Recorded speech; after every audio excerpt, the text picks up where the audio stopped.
up, everybody? What's up, everybody? Let's talk about it. It's April Dawn. What up, everybody? It's April Dawn. What up, everybody? It's April Dawn. Let's talk about it. What up, everybody? It's April Dawn. Let's talk about it. This is Power Book 2 Ghost Season 1, Episode 9. Now, y'all, I'm a day late and a whole dollar short, about $1.50 short, to be honest with you. But I was determined to enjoy my Christmas break. I was not going to watch Power. I went home for a week to see my family in Louisiana. And I wasn't going to do no reviews. I wasn't going to do anything. I hope you enjoyed your Christmas break. So I hope that you have enjoyed the videos that have been posted before me. I thought this episode was a good episode. It hurts my feelings that we had to wait 9 episodes to get one really good action-packed episode. But we're here. And I don't want to waste any time. So let's go ahead and get into it. We start off with Cane and Guapo. They are chopping up bodies like we watching Dexter, bitch. I said, wait a minute. Okay, like what is going on? And Cane seems to delight in doing this. He seems to be having a great time chopping up these bodies in a real sociopathic way. And even Guapo is looking at this Negro like, you having a little bit too much fun chopping up dead people. He a little crazy. We see that 2-Bit has texted Tariq and he wants his $50,000. Tariq looks into his stash and sees that he does not have all the money, so he needs to make some money quick because he has to pay 2-Bit. He calls Davis to see if he can make a late payment, and Davis tells him, yeah, you know, I'm a man with a heart. I just won't have that expert witness testify in your mom's case, and you know, that'll be fine. And he says, well, wait, you know, the expert witness is going to help my mom, then I'm going to definitely give you the money. Don't worry about it. I'll find some way to get it. Now, when he gets off the phone, Paula is like, why are you lying to Tariq? And he was like, well, I mean, I don't care how he get the money. I need to get my money. So I'm keeping him on track. Ain't no damn expert witness, child. I'm lying. Carrie and Zeke laid up in the bed nasty, like real nasty. And she see that he has bruises from the scuffle that he got in the night before. And she asks him about the bruises. And he tells her this convoluted story, kind of the truth, kind of a lie, that he went out to the club. He got jumped. Some dudes asked for a picture. She asked him, well, who was it? Well, who were the guys? And this fool gonna tell her it's the CTG gang. I said, why did you tell her? Why did you say that? Why would you do that? Like, that is the stupidest thing. She like, go to the police. You need to go to the police. These not the type of people you call the police on. As Alonzo is guest starring as the Popo. And because Carrie gets the text and she says she had to go to a faculty meeting, but apparently the only people on the faculty is the people that's the professors in the English department. I ain't understand that. But anywho, maybe he had a separate meeting with every department or whatever. So he needs to talk to all the black and brown students, long story short. And they like, child, you his racial profile and you cannot do that because Black Lives Matter, okay?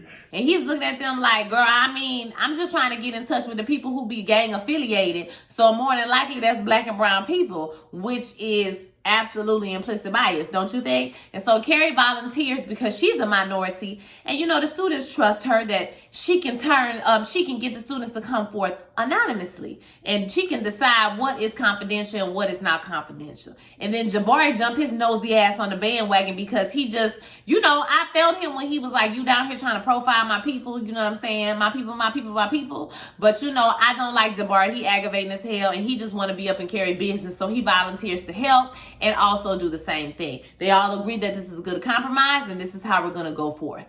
See Monet at the bar with Drew and Diana, and she's talking about how Drew need to do all the collections on the block, and Drew is like, listen, you got me going uptown, downtown, and all over, baby, trying to do all of this. I mean, you need Cane. She's like, don't you ever say that name again in this household. He's dead to me. Tyree comes to get the re-up, and then we see that Monet is giving him a lot of coke. So she basically says that they took some bricks off of the dude that tried to shoot Monet the last week. They took some bricks off the car, and now Rico thinks that the guy got robbed. So the longer that they have the stuff, the worse it's going to be for them. So she needs him to get rid of that, even though that's not what they typically sell. Now, Tyreek is like, I mean, it's real hot on the campus because the police got an investigation going on. She was like, well, you told me that Campus Correct is going to be, you know what I mean? Ain't nobody looking for us or whatever. So he was like, yeah, I mean, I did kind of say that. So, you know, he have to take it. He got to figure out a way to get all of this off of him. Tasha calls Tyreek and, you know, she asks him about him getting shot and he tells her that he worked it out with Monet. Everything is good.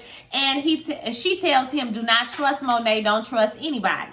He mentions the expert witness that's going to testify for her and the money and Davis and that whole situation. And she's like, wait a minute, who, what? An expert witness? What you talking about? Now back at the college, they're in class, and this week they're discussing Frankenstein. Was Frankenstein a monster, or was this society make him a monster, or the monster, not Frankenstein, because Frankenstein is the doctor. Y'all know what I'm trying to say. So Lauren and Tyreek get into it. You know, she trying to one-up Bruchandria. Which, shout out, I like light-skinned Keisha playing Bruchandria. Her character was kind of annoying at the beginning, but I'm starting to really like her character because it kind of shows that you don't have to conform. Okay, you don't have to conform to societal norms. She is killing the intelligence game. She's smart and she hood. She's straight up out the hood, and I'm here for her. Like, I love her character. What y'all think about Bruchandria's character? So Lauren is trying to one-up Bruchandria and basically says, like, you know, some criminals deserve to go to jail. Some people deserve to be in jail. So Tyreek is like, My mama deserved to be in jail. yeah, she do deserve to be in jail. Shit, all y'all need to be in jail.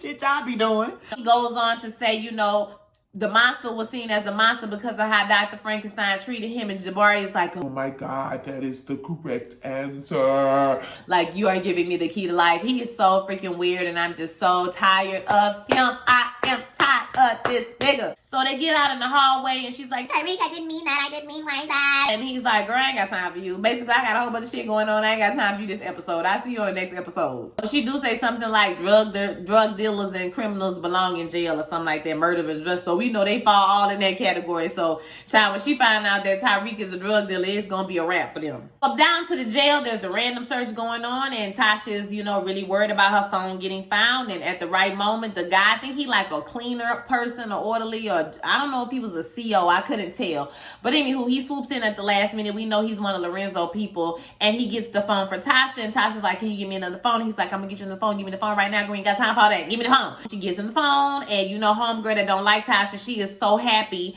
to come up in the room and say something about, you know, to find something that's on Tasha's room, but they not gonna find anything. See that Steve questions Sax about this search that happened because he's found out, and he's like, Davis is going to find out about this shit too. I don't know what you're doing or what you think you're doing, but you need to stop. You know what I'm saying? Your job is to put Tasha in jail, and now, you know, he got reason to say that's an unlawful search. I don't know, child. And, you know, basically Steven is kind of on to what's going on. Then we see that Karen does her research on Zeke, and she finds out about the Tejada family and the connections between the Tejada family and the CTG gang. So this is when minding your business comes into play. You got to learn how to mind your business, okay? Because this is definitely going to come back to bite Carrie in her ass later on. And then, I mean, do some schools, I think, because I remember applying for Xavier, did I have to put a picture? But she had this nigga her whole life in the file. I said, wait a minute, is you an ops?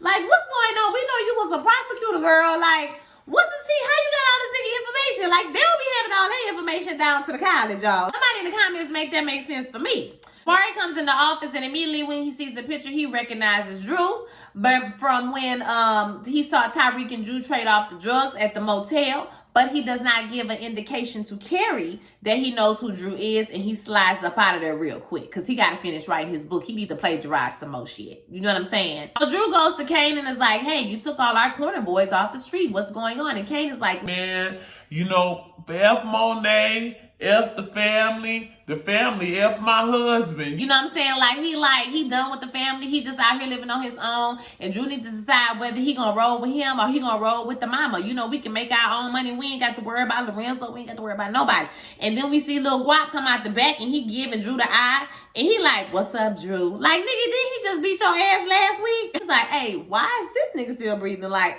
I'm confused. I thought you was gonna kill him. Oh, he's still breathing because he's loyal. Loyal to who, baby? Because he wasn't even loyal to you, Kane. I'm trying to figure out, who is he loyal to? It was like, I don't know what the hell going on with y'all, but all I really wanted to do was paint pictures. Like, I ain't got time for this. I'm about to go. Drew goes home and he tells Monet everything that's happening. And Monet is pissed. And she said, well, what you was going to do? And he said, well, what you expect me to do? And she was like, Shoot every goddamn body. Shoot everybody that was in the room. that's what I want you to do. He's like, mama, I'm not Kane. You can't try to make me into Kane. She like, Listen, boy. your daddy always wanted you to run the business. He says, well, what if I wanted something else for myself? She said, well, I wanted something else for you too. But your brother done made it so you ain't got no damn choice. So you need to get over it. I'm over it. I mean, it is what it is. I mean, the simple fact is, Drew is really good at being a gangster. So, unfortunately, even though he don't want the job, he's qualified for it. So, we'll see how that goes. Diana mentions to Monet that she needs a plan for when Rico comes tonight. He's coming to drop off the product. He's been asking a lot of questions. You know they need a plan, but of course Monet shuts her down like she always does. Tasha and Davis meet up and he's telling her that he has an expert witness. He won't tell Tasha who it is, which is weird to me because he works for you, Tasha. You don't work for him. He's saying, you know, just trust him. His plan is working. And Paula, like, she can tell that Paula don't know because she goes to say something. He puts his hand over her hand so she can tell that they messing around and something ain't right. And Paula don't know what's going on. She's covering for him. So then Davis and Sax go visit Epiphany, which I thought was dumb that they went to go visit them together. But we find out later that Steven is taking pictures of them having this meeting. He's having them follow. So they go and meet up with Epiphany. And y'all, I really like Epiphany's character. Like, I was kind of sad to see her be gone or whatever because she was really funny and the actress is really cute. Like, I really liked her character. Hilarious. She kept talking about how Davis looked good because we all know Method Man looked good as hell. She would have put on her good wig. And I was here for sis, okay? So they like, listen, all you got to say is Tyreek worked at the club. You know, you saw him. It wasn't nothing super incriminating, I'm sure, till they got her on the stand, right? And she was like, well, you know what I got to say because she got caught with some dope. She had some charges that she wanted to get removed. You see Tyreek and Brayden in the room. Tyreek gives Brayden the coke. I guess Brayden is still mad at him for the whole situation. But he says, hey, you know, we can't move this on campus because everything is so hot. What about Effie doing it at Yale? And she's like, well, you know, Effie ain't really messing with me right now. And Brayden is like, well, I can hook it up. I'll hook it up for you. But I still ain't messing with you. But I'm going to go ahead and hook this up for you. Then we see Ezekiel and Karen again, and Carrie, and they're talking, you know, and she's questioning him about what happened, who the guys was. She's telling him, you know, you can come forward. I will make sure you're protected. You know, it will be anonymous because this could ruin your whole career. Now, y'all remember at the beginning of the season, she was meeting with her psychologist, and the lady was saying that she had the Savior syndrome as well as a sexual addiction. So both of those things are at play right now. And also Ezekiel said, I'm going to holler at you later because now you're doing a whole lot like you don't know my family type stuff. You can tell that it kind of sunk in with him a little bit. Tasha meets up with Paula and she tells, listen, I know that you and Davis scorn each other. I know y'all laying up, girl. I can tell. The lies, the lies, the lies. He's still married and you lying for his ass, girl. You gonna end up just where I am, without a job or possibly in jail, sis. So think about yourself and tell me who the expert witness is. Then Paula say it's Dr. Epiphany Daniels or something. And Tasha was like, Epiphany ain't no damn doctor, girl. She is a stripper. He is lying to you. Paula then looks up the records and say, boom, she got charges. So they probably gonna get her to say something. And she says, Davis is not putting her on the stand. Sax is putting her on the stand. So now Tasha is starting to, you know, put the things together, what's going on between them. And Paula is pissed. She tells her to tell Tyreek that she needs to treat Epiphany like Slim. Slim was a dangerous criminal and all of that kind of stuff. I think this is the guy who killed Raina, if I'm not mistaken. And he needs to treat Epiphany the same way, basically saying he needs to kill Epiphany. So, like, as being a lawyer, I thought that homegirl would put two and two together. Bitch, you just finna put a hit out on somebody, but I guess. Steve Ott goes to visit Sax and he tells him that the jig is up. He know what the hell is going on. He had them followed. He got pictures of them going to visit Epiphany, and you know, he see what they trying to do and it look real bad. They trying to put this Ivy League child in school. But if you want to put him in jail, that's fine. But you gonna take down Davis too. You gonna take down everybody. Tasha, Davis, and him, period. Z goes to Monet house and he tells her what's going on with the whole situation, and he's saying that he might go forward, and Monet is like, you don't need to say anything. You know what I'm saying? I'm sorry. I should have talked to you about what's going on. I shouldn't have got you caught up in everything, and you know, maybe you should spend the night. Because he was like, I ain't taught you shit. This is myself from y'all. I was like, where you from, Mississippi? Child, you need to clean that accent up a little bit. I mean, damn, you could at least act like you from New York. That shit was funny to me. So she said, he, you know, asked him to spend the night, and he said, yeah, he gonna spend the night. He looking all sad, and he walk out the room. Diana come in, and she tells all the tea that she found the little card in Tyreek's bag. She thought it was about Tyreek, but it might be about Ezekiel. You know, the one that said the teacher is sleeping with a student. So the Popo was sitting there with Jabari and with Carrie, and Carrie spills a little bit of the information about Zeke getting jumped. We don't see her tell everything, so we don't know if she told that it was Zeke who got jumped or whoever the case may be, but she did say some students got jumped. They was coming out of a party by the CTG gang. Child. Paula goes to Tyreek and tells Tyreek about what's going on with Davis, right? And he's going to call Epiphany to the stand. And he's like, well, you know, Epiphany ain't never seen me, you know, so we good. Like, she never saw me do anything. You know, Epiphany been working with him, y'all. So, you know, I don't know why he think Epiphany wouldn't tell her. They wouldn't back Epiphany up in the corner and make her tell or whatever. It don't seem like she really want to snitch. But he reassures Paula that they good and he gone about his business. Then we see Carrie going into her office later at night. Monet is sitting up in the chair just like my mama was when I climbed out the window. And I climbed back in the window when I had snuck out when I was a teenager, sitting right there looking at her. Okay? She said, baby, listen, I'm going to tell it all if you don't keep mind your okay, mind your business, girl. Or I'm going to tell your business. Because it's inappropriate for me to be here just like it's inappropriate for you to be bouncing on Zeke Weeby. Okay? You out of line, ma'am. Carrie's so damn scared she don't know what to do. But honey, you can't be buttoning no gangster stuff, girl. This is gangster business, girl. You gonna get killed, girl. You gonna die, girl. You in danger, girl. As Tyreek and Brayden are walking up to meet Effie, Tyreek tells Brayden the real truth about Riley, how her uncle is Sax, how everything went down. She drugged his drink and all of that stuff. So Brayden didn't want to listen to him at first, but he was like, just listen to me so I can tell you the whole damn story. He tells him everything, and like I said, he goes to ask him, what does she know about our business? And before he can answer, Effie walks up, and then him and Effie have a talk. She like, I know you got me back, you know what I mean? But when I turned you in, it's all good. And he's like, no, you know what I'm saying? I was just not trying to get you mixed up in no stuff. And my mama wanted me to do something really bad, but you know I'm not a monster. And she's like, you a monster. Like, first of all, I can't never tell when you lying or telling the truth. But you a monster. I accept it about myself, and you need to accept that about yourself. The sooner you will, the better off you will be. And so I think that you're trying to make them, you know, the couple that really understand each other, you know, because we got Lauren is too good. Diana is too thirsty.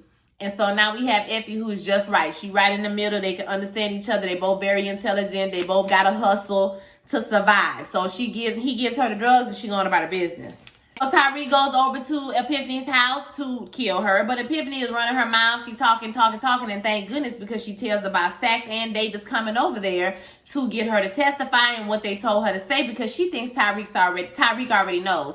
And Tyreek don't want to kill that girl because she's a single mom. He see the toys around and she's just saying, man, you know, if I had some money, I would just leave because I really don't want to get up there and say nothing. And so he has the money that he's supposed to give Monet. Instead of giving it to Monet and to Two-Bit, he decides that he's going to give the money to her. So we don't see him give it to her, but that's what happens.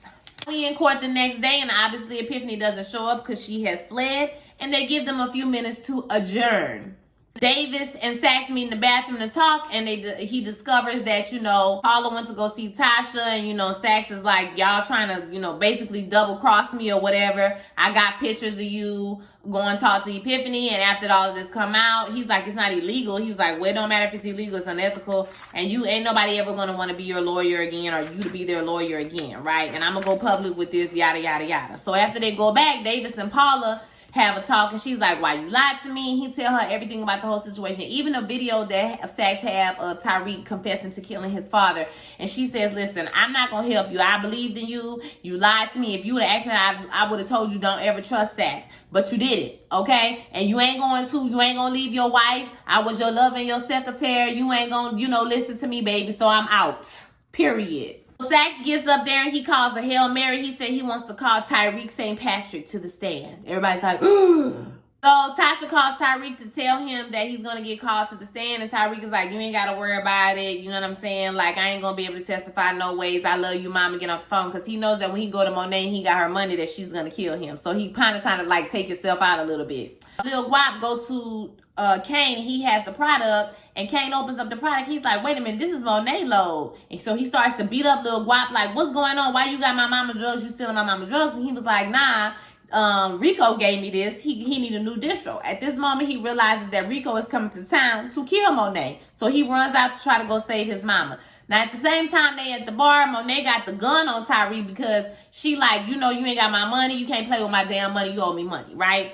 Everybody, the kids are trying to talk her down. Tyreek says, you know, just go ahead and kill me. I knew I accepted this role. This is what I signed up for. I know the rules of the game. And I done betrayed everybody. And then we get the hit parade of him betraying everybody in his life. Raina, his daddy, Kanan, everybody, child. Every damn body, okay? Tommy, everybody. So even his father, he says. And so at this moment, Monet is like, oh my damn, you killed your daddy? Oh shit, like, oh my God. But at this moment, Drew sees that Rico and them have pulled up, but they just sitting. And then we realize it's going to be a shootout. So they all duck on the ground for the shootout. And I don't know why the hell Drew got his ass up and tried to run across the room. I was like, child, he finna get shot. It's 1,000 bullets coming through the window. You thought you was going to stand up and not get shot? So he gets shot in like his shoulder area. And Tariq is protecting Diana. Diane comes right after everything is over, and Monet is blaming him, of course, and he's like, it's not my fault, you know, I didn't do this. And so they say, get Drew in the car. So they put Drew up in the car to take him to the hospital. She tells Tariq, listen, the business that we got ain't over yet, but you know, I owe you for saving Diana's life. He then meets up with Paula, and Paula tells him, listen, they're going to call you to the stand. Here go the summons. Here go the video. It's right here where you got the evidence where you doing this. You know, I want to be your lawyer, basically. You know, he can't be your lawyer. It's a conflict of interest. I'm ready to take him down, period. And I'll be your damn lawyer. Let me be your lawyer. At the hospital, Monet is very upset about everything. Kane walks up. Diana slapped him. Monet is like, listen, it's your fault. You know, this whole problem with CTG and all of that stuff is the reason why we in this mess in the first place. And like I said, Kane is really getting put out of the family now. And so she said, you need to leave right now before I shoot your ass right the fuck now. Okay? Get away from me. And he's like, Mom, how much as your son as Drew is, you made me this way, Mom. I'm this way because of you, Mom. Like, child, you might as well forget it. So he turns around and he calls somebody. He says he needs help. Then we see Kane meeting with Ramirez, and he's like, we supposed to take Tariq out now. We need to take him out. Tariq ain't got nothing to do with none of this mess, okay?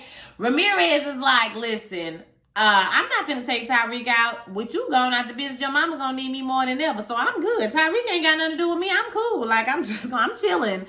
And so as Kane turns around to walk away, he has a second thought because now he needs to take his anger out on someone. So he knocked the shit out of Ramirez, and he turns around and he shoots him, which is the absolute stupidest thing to do. You're going to shoot the one person who you got on the police force that can help you get out of trouble, dummy. Okay, so he shoots him out of rage, and he jumps in the car and leaves. We see Tariq meets up with Tamika because Tamika is the one he wants to be his lawyer. She like, give me $1. He give her $1 and she like, all right, I'm your lawyer now. So I need for you to tell me, did you kill your father? And he says, yes, he did. And when Saxe calls him on the stand, he wants to get on the stand and he gonna testify. Dun, dun, dun. He gonna tell the truth and shame the devil, y'all. So, like I said, I thought this episode was good. It was action-packed from the beginning to the end. I feel like Kane gave me the Tommy energy that I've been missing. I can see the storyline coming a mile away with him either killing Monet or Monet killing him.